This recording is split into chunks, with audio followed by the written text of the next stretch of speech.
We are entering the peak of harvest season for many farmers across the Wabash Valley. Weather can play a tremendous role in crop yields. The News 10's Blake Dollier tells us how things are looking so far for local farmers. It's that time of year where farmers are looking to fill their grain bins all the way to the top. But this time of year, with storms possible, chances of rain may put them back several days. So far, so good.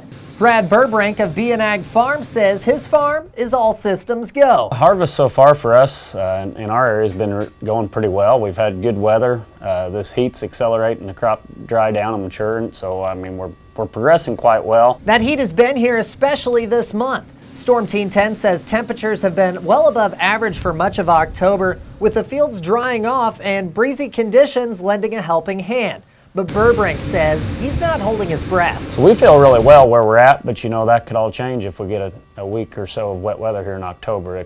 You can go from being on time or early to behind pretty quickly. Burbrink's hopes and prayers are for the best crop, not just this year, but every year. Definitely farming's a weather related occupation, and which is good and bad. It's you know, you pray for good weather, and usually you get what you need when it's all said and done. Storm Team 10 says that's exactly what farmers have had this year. They say conditions for getting in and out of the fields has been about as good as they can be. The main thing every farmer told me was they were simply blessed every time they drove a load of grain over these scales. Reporting in Terre Haute, Blake Dollier, News 10.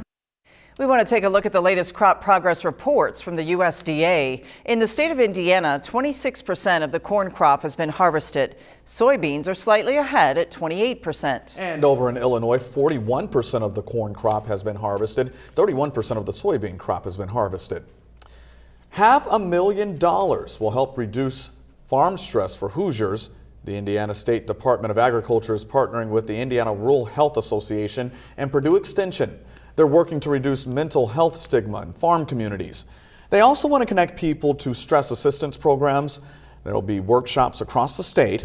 Purdue Extension will also survey mental health call centers and create a training module for support practices.